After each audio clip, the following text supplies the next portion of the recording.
Okey Sufi tahu tak tentang sejarah institusi penjara di Malaysia sebenarnya? Mungkin boleh kongsikan sedikit. Sebenarnya sistem penjara telah bermula pada awal zaman Kesultanan Melayu lagi sebenarnya.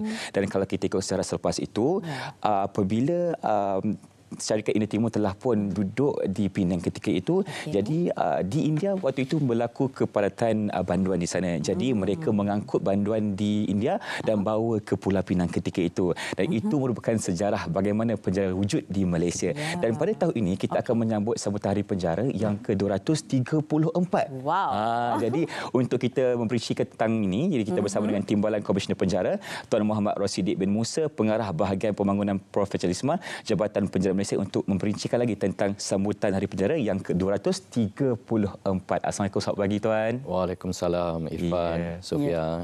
Dan selamat pagi kepada semua penonton Selamat Pagi Malaysia.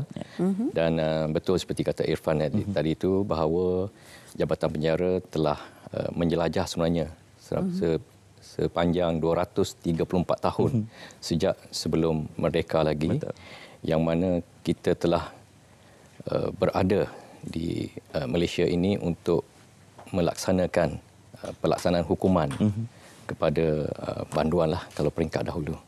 Jadi insya-Allah pada 2 hari bulan Februari nanti Sabtu kami akan melancarkan sambutan Hari Penjara di Kompleks Penjara Puncak Borneo di Sarawak, yang mana akan dilancarkan oleh Yang Amat Berhormat Datuk Seri Haji Fadilah bin Haji Yusof, Timbalan Perdana Menteri Malaysia, dan akan dihadiri bersama Yang Berhormat Datuk Seri Saifuddin Nasution, Menteri Dalam Negeri, dan juga pengurusan tertinggi Kementerian Dalam Negeri dan juga Jabatan Penjara.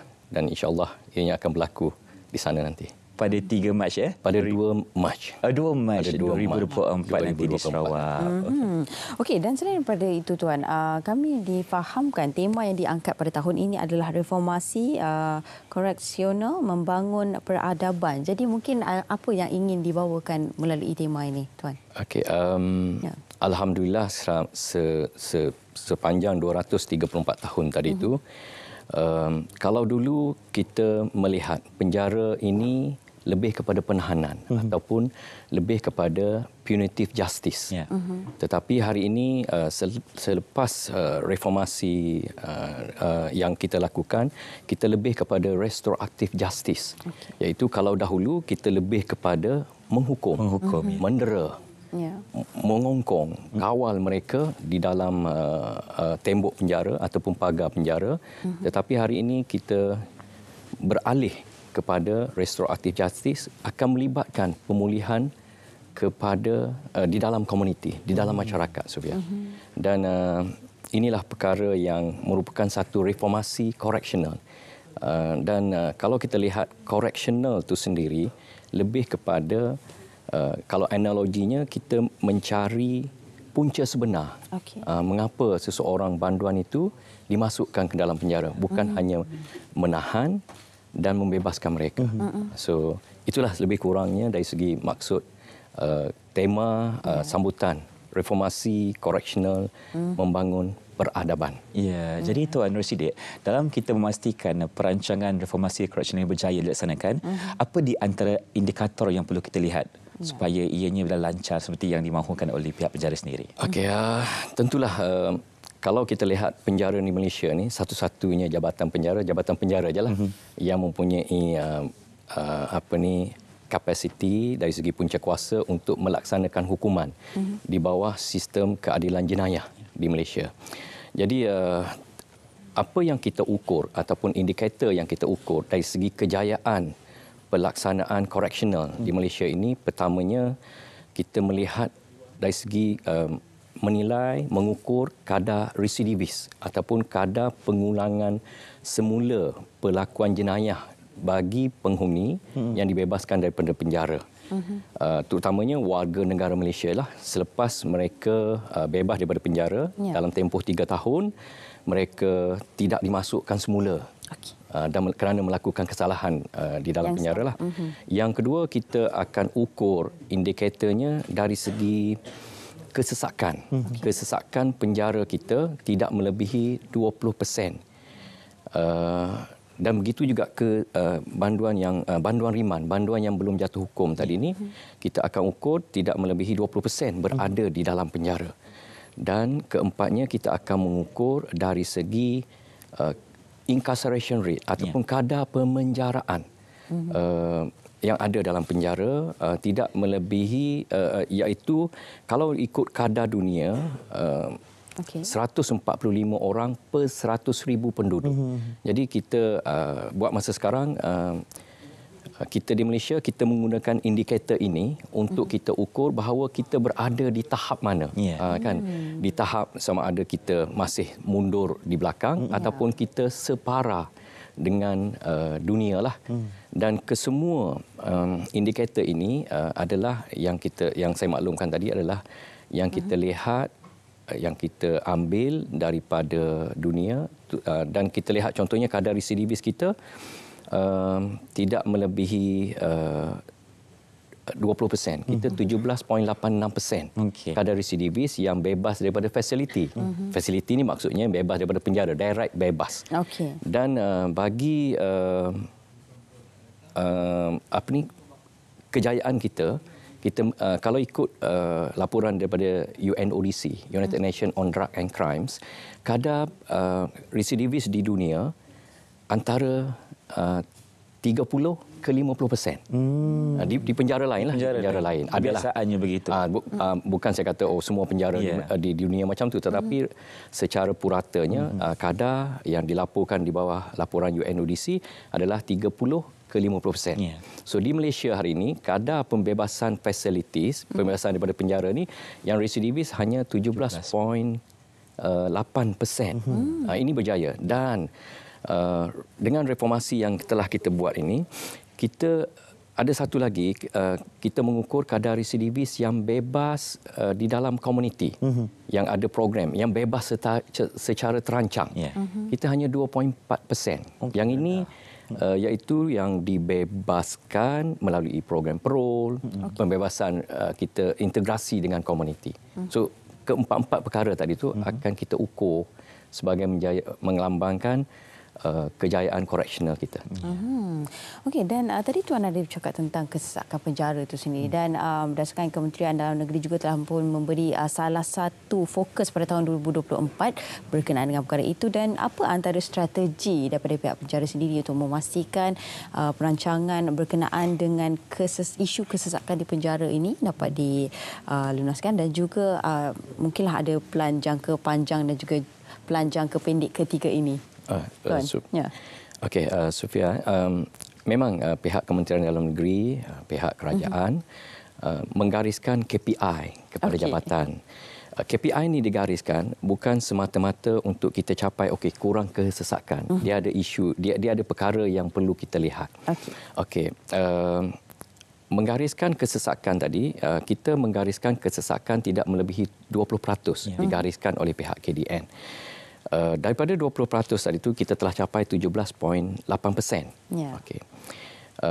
Untuk mencapai KPI tadi itu, mengurangkan kesesakan, kita ada pendekatan jangka pendek dan jangka panjang. Jangka pendeknya memang yang telah kita lakukan, iaitu memastikan banduan-banduan kita dibuat pemulihan dalam komuniti melalui program PKW, Pusat Kehadiran Wajib. Yang ini kita kolaborasi dengan pihak mahkamah supaya mahkamah akan menjatuhkan hukuman dan diletakkan dalam komuniti. Yang kedua, pembebasan secara berlesen, yang mana di bawah kuasa Komisioner Jeneral Penjara, di bawah Seksyen 43 boleh membebaskan mereka secara berlesen, penghuni kita ni, dan kita kenali mereka sebagai prospek untuk mereka berada di luar dan dipulihkan melalui restoratif justice tadi. Maknanya masyarakat memberikan sokongan untuk intervensi, sokongan untuk mereka pulih di luar dari segi pekerjaan secara terancang. Dan juga pembebasan secara parole. Kan? Itu yang saya nyatakan tadi itu. Itu jangka pendek yang kita ada. So jangka panjangnya, kita jabatan merancang untuk mengadakan dasar pengalihan. Sebab kita nampak tadi bahawa pemulihan dalam komuniti lebih berjaya.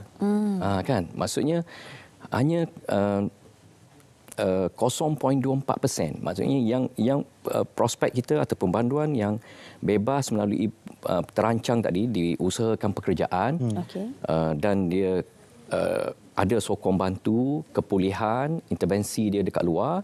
So mereka ini ada pekerjaan, boleh mencari pendapatan untuk keluarga mereka dan mereka akan diterima oleh masyarakat. Pembebasan terancang ini ianya memberi peluang yang lebih positif impak dia. Ini dan daripada itu kita pihak jabatan merancang untuk mengadakan dasar pengalihan untuk sekurang-kurangnya 2/3 penghuni yang ada dalam penjara ini akan berada dalam komuniti dan sama-sama dipulihkan secara retroaktif justice tadi. Baik. Jadi Tuan, selain daripada warga kerja penjara, apa di antara peranan masyarakat untuk memastikan pelan correctional ini mampu dilaksanakan dengan jayanya? Apa yang boleh kita lakukan? Dari segi peranan masyarakat lah, memang berbalik kepada yang pertama tadi kan saya katakan, kalau dulu lebih kepada punitif, kan kita hukum, kita dera, kita anggap mereka ni adalah manusia yang tidak berguna dan sebagainya bila mereka dimasukkan ke penjara. Jadi dalam konteks ini ada dua perkara yang pihak jabatan harapkan, bahawa pertama, kita mengharapkan masyarakat boleh menerima, kan, memberikan peranan mereka secara retroaktif justice tadi tu untuk mereka sama-sama membantu, kan, menerima. Jangan ada stigma. Menerima masyarakat, menerima prospek kita ini untuk berada dalam komuniti, supaya jika masyarakat menerima, mereka tidak akan kembali ke penjara. Jadi kadar residivis akan rendah. Dan bila mereka tidak kembali ke penjara, bermaksud masyarakat kita selamat. Kan, masyarakat kita akan berada dalam keadaan yang lebih decent bersama dengan mereka, dan tentulah mewujudkan masyarakat madani. Kan? So itu yang pertama. Yang kedua, kita mengharapkan juga agensi kerajaan, NGO, syarikat-syarikat swasta, syarikat-syarikat secara besar-besaran ataupun individu boleh menerima untuk prospek kita ataupun bekas penghuni kita ni yang nak keluar melalui program PBSL, program parole, program PKW untuk mereka bekerja, mereka dapatkan cari pendapatan untuk kehidupan dan seterusnya memberikan peluang kedua. Baik, peluang kedua. Peluang kedua kita berikan kepada prospek penjara. Semua orang sebenarnya berhak untuk mendapat peluang kedua, kan. Jadi jangan kita terus menghukum kan seseorang itu. Jadi terima kasih kita ucapkan kepada Timbalan Komisioner Penjara Tuan Muhammad Rosidi Musa, merupakan pengarah bahagian pembangunan profesionalisme Jabatan Penjara Malaysia. Terima kasih Tuan. Terima kasih. Baik, itu kita akan bawakan kepada anda nanti sambutan Hari Penjara yang ke-34 di Sarawak.